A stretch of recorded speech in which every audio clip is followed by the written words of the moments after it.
Welcome, my name's Dr. Jason W. Morrison and I'm a theologist from New South Wales, Australia. Psychologists help people with themselves and other people, and theologists help people with themselves and God. Yeah, I started the book of James and it's been, right from the outset, a bit of a rocky start. James said that the Lord gives liberally if you ask for wisdom without reproach. And he promised that it would be given. But then in the next couple of verses he says, if you doubt, and you're not asking in faith, you're like a wave tossed to and fro by the wind. And let not that person suppose that they'll receive anything from the Lord. For he is a double-minded man, unstable in all his ways. And I just have to say, I think that's a little bit, that is too heavy. It's too heavy. It's not how the Lord works. The Lord works with you through your double-mindedness. What I would like to say here, possibly the double-mindedness here is, you're not fully assured and confident and conclusive in your mind that the finished work of Christ is enough, because that's where all doubt proceeds from. But as we find in Romans and Galatians, that doubt and trouble mostly was caused by legalistic thinking, which is you think you need to do or not do something to make God happy or stop him from being sad.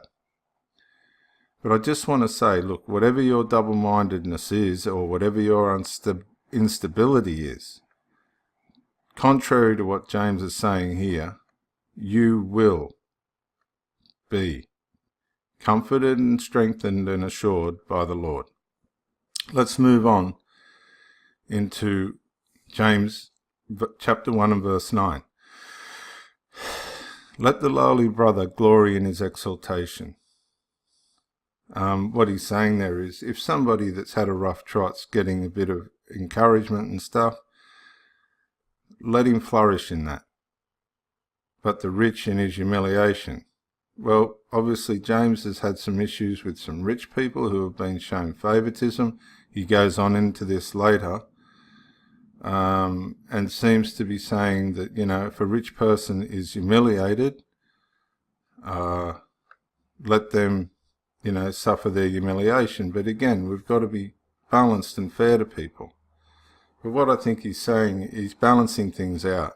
Let a poor person be treated equally as a rich person.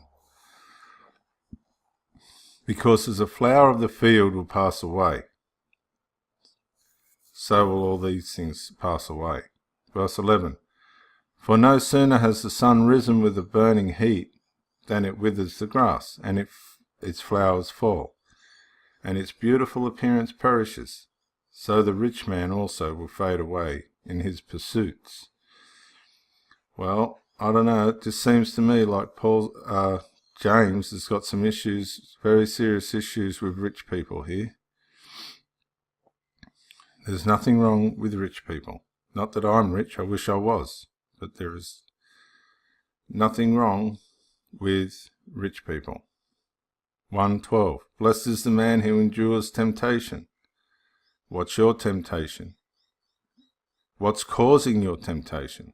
He'll go on to explain that a little bit later on. For when he has been approved, he will receive the crown of life which the Lord has promised to those who love him. So the crown of life is promised to those who believe.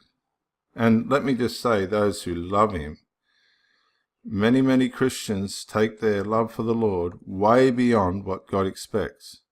They actually turn God and even the Lord into an idol, and that's not what they expect. All they're asking for is a proper sensible relationship, not over-devotedness that blinds you to the normalities of life. 1 and 13. Let no one say when he is tempted, I am tempted by God, for God cannot be tempted by evil, nor does he himself tempt anyone.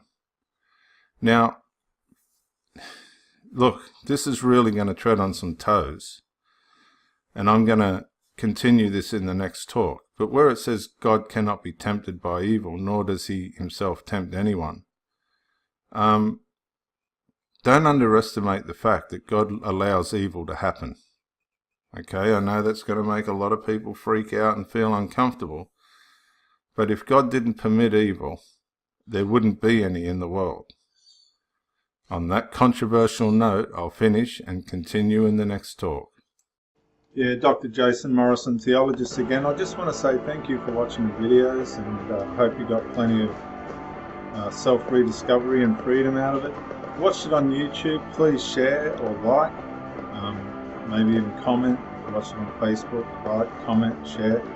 But most of all, get out and live. This isn't a rehearsal. You've got a one-off life. Don't let your loyalty and your faithfulness blind you to the life that you should be experiencing. Till the next video, thank you for watching, and bye for now.